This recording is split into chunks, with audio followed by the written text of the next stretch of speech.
নমস্কার বন্ধুরা, আপনারা দেখছেন সোনালী অ্যান্ড রাইসের রান্নাঘর। আজকে আপনাদের বানিয়ে দেখাবো বিহারের একটি বিখ্যাত রেসিপি হান্ডি চিকেন। বানাতে যতটা সোজা, খেতেও ততটা সুস্বাদু। চলুন রেসিপিতে যাওয়া যাক। হান্ডি চিকেন বানানোর জন্য যেটা মাস্ট প্রয়োজন হচ্ছে এরকম একটা মাটির হাঁড়ি, যেটা আপনি এক দশকর্মার দোকানে অ্যাভেলেবেলই পেয়ে যাবেন। এই মাটির হাঁড়িটাকে 8 থেকে 10 ঘন্টা জলের মধ্যে ভালো করে ভিজিয়ে রাখবেন। এর কারণটা আমরা পরে বলবো। এবার আমরা মেন রেসিপিতে যাওয়া যাক। হান্ডি চিকেনের জন্য আমরা 1 কিলো পোলট্রির মুরগি নিয়েছি, এটা মটন দিয়েও বানানো যায়। এবার এটা ম্যারিনেশনের জন্য আমি নিয়ে নেব ½ টি স্পুন হলুদ, 1 টি স্পুন লবণ,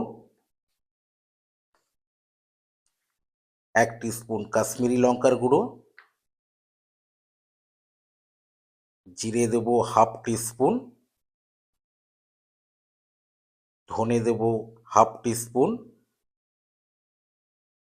আর সামান্য স্লাইস করা একটা পেঁয়াজ। যেহেতু আমরা পরে গ্রেভির জন্য আলাদা পেঁয়াজ ব্যবহার করব, ওই জন্য এখানে পেঁয়াজটা আমরা সামান্যই দিলাম। আর দিয়ে দেব ফাটিয়ে রাখা টক দই, এটা 4 টি স্পুন আছে। দিয়ে এটা আমরা ম্যারিনেশনের জন্য মাখিয়ে আধ ঘন্টা মতন রেখে দেবো। এটা আমরা সর্ষের তেল দিয়ে ফিনিশ করব। এবার এটা আমরা চাপা দিয়ে 30 মিনিটের জন্য রেখে দেবো। যতক্ষণ মাংসটা ম্যারিনেশন করা আছে সেই টাইমটার মধ্যে আমরা একটা হান্ডি বিরিয়ানির জন্য স্পেশাল মশলা বানিয়ে নেব। আমি নিয়েছি এখানে 1 টি স্পুন জিরে, সামান্য গোলমরিচ, মৌরি, লবঙ্গ, এলাচ, দারচিনি, 1 টি স্পুন ধনে, আর 5টা শুকনো লঙ্কা। এটাকে আমরা রোস্ট করে নেব। উপকরণ বা মশলাগুলো আমরা রোস্ট করার জন্য প্রথমে গ্যাসটা জ্বালিয়ে নেব।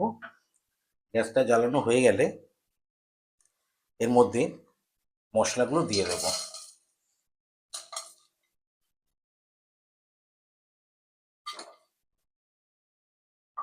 গ্যাসের ফ্লেমটা মিডিয়ামই রাখবেন। রেখে 2 থেকে 3 মিনিট ভালো করে নেড়ে চেড়ে ভেজে নেবেন। যখন দেখবেন মশলা থেকে একটা সুন্দর গন্ধ বেরিয়ে গেছে, তাহলে ভাববেন আপনার মশলাটা সম্পূর্ণ ভাজা হয়ে গেছে। এবার আমরা মশলাটাকে তুলে নেব। মশলাটাকে তুলে নিয়ে ঠান্ডা হওয়া পর্যন্ত রেখে দেবো। তারপরে সুন্দর একটা পাউডার বানিয়ে নেব। মশলাটা আমাদের ভাজা হয়ে গেছে। এবার একটা আমরা পেস্ট বানিয়ে নেব। তার জন্য নিয়েছি আমরা অল্প একটু আদা, স্লাইস করা আদা, একটা গোটা রসুনের কোয়া, 3 পিস কাঁচা লঙ্কা, আর নিয়েছি স্লাইস করা পেঁয়াজ। এতে আমরা একটা পেঁয়াজ ব্যবহার করেছি, যেহেতু পরে গ্রেভিতে আমরা আবার পেঁয়াজ দেবো, তার জন্য এখানে আমরা পেঁয়াজটা একটাই দিয়েছি, ছোট পেঁয়াজ স্লাইস করে। দিয়ে এটা আমরা একটা পেস্ট বানিয়ে নেবো। সবার প্রথমে হাঁড়িতে আমরা সামান্য 1 চামচ মতন ঘি দিয়ে দেবো। ঘিটা দিয়ে আমরা হাঁড়িটাকে ভালো করে নাড়িয়ে নেব।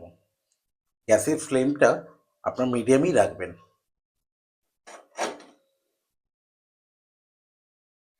এবার ওই হাঁড়িতে দিয়ে দেবো আমরা, যেহেতু 1 কিলো চিকেন নিয়েছি, 100 গ্রাম মতন সর্ষের তেল দিয়ে দেবো।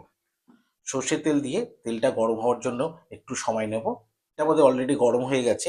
এবার ফোড়নের জন্য দিয়ে দেবো আমরা 2টো শুকনো লঙ্কা, দারচিনি, এলাচ আর লবঙ্গ। দিয়ে সামান্য নেড়ে চেড়ে নেবো। এবার এর মধ্যে দিয়ে দেবো 3টে তেজপাতা।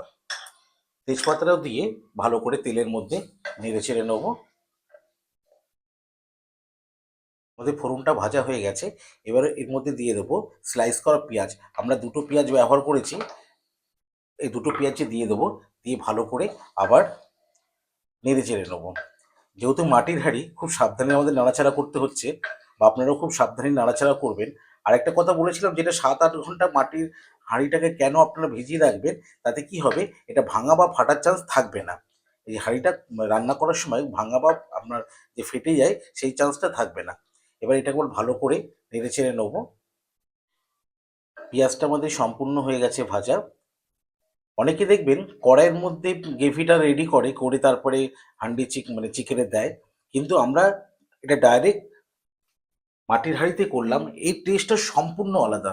রেস্টুরেন্টে বা ধাবায় যেরকম খান সেরকমই পাবেন। এবার এর মধ্যে অ্যাড করে দেবো বেটে রাখা আদা রসুন কাঁচা লঙ্কা পেস্টটা,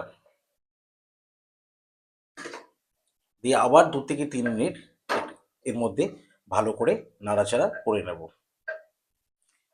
আমাদের মশলাটাও কুক হয়ে গেছে, পেঁয়াজটা সম্পূর্ণ গলে গেছে, আর মশলাটাও খুব সুন্দর কুক হয়ে গেছে।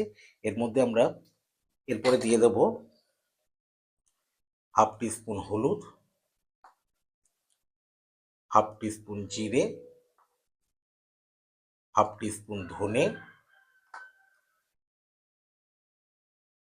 1 টি স্পুন কাশ্মীরি লঙ্কার গুঁড়ো, 1 টি স্পুন লবণ, 2টো টমেটো স্লাইস করা, আর দিয়ে দেবো একটা রসুন, গোটা রসুন ভালো করে ছাড়িয়ে রাখা, দিয়ে আবার এটাকে ভালো করে আমরা নাড়িয়ে চাড়িয়ে নেব। 2 থেকে 3 মিনিট এটাকে আরো ভালো করে নাড়িয়ে চাড়িয়ে নেবেন। যখন দেখবেন টমেটোটা পুরো গলে গেছে, তখন দিয়ে দেবো সামান্য একটু জল। জলটা আমরা সঙ্গে সঙ্গে কেন দিইনি, যদি আমরা টমেটোর সাথে সঙ্গে সঙ্গে জলটা দিতাম তাহলে টমেটোর একটা কাঁচা গন্ধটা রয়ে যেত। ওর জন্য টমেটো সম্পূর্ণ গলে যাওয়ার পরে দিয়ে দেবেন সামান্য একটু জল।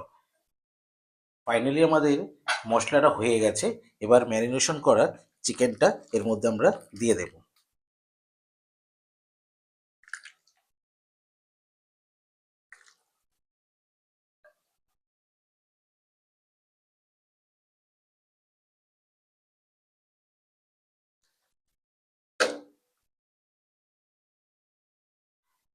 মাংসটা তোলার পরে যে সামান্য মশলা লেগেছিল তার মধ্যে একটু জল দিয়ে এর মধ্যে দিয়ে দেব। এবার সামান্য এটাকে একটু নেড়ে ছেড়ে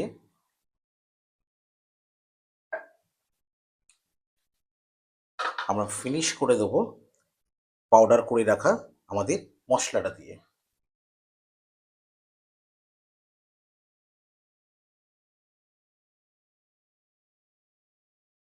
এবারে গ্যাসের ফ্লেমটাকে লো টু মিডিয়াম রেখে এটাকে আমরা চাপা দিয়ে দেবো। অনেকে কি করে মাটির হাঁড়িতে চারিদিকে আটা ব্যবহার করে, আমরা কিন্তু কোনো আটা ব্যবহার করলাম না, তাও দেখবেন মাংসটা পারফেক্ট সেদ্ধ হবে ও রেস্টুরেন্টের মতো টেস্ট হবে। আমরা এটা রেখে দেবো 30 মিনিটের জন্য, তারপরে ফিরে আসছি। 30 মিনিট পরে আবার আমরা ফিরে এলাম। এবার আমি দেখাবো আমাদের হান্ডি চিকেনটা কেমন হলো। আমাদের হান্ডি চিকেনটা পারফেক্ট কুক হয়ে গেছে, খুব সুন্দরভাবে হয়ে গেছে।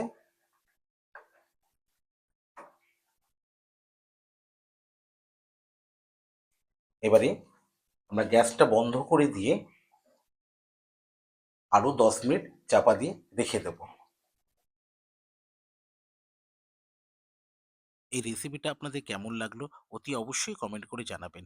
আর এরকম আরও নতুন নতুন রেসিপি দেখতে হলে আমাদের চ্যানেলটাকে সাবস্ক্রাইব করে আমাদের পাশে থাকবেন। সুস্থ থাকবেন, ভালো থাকবেন।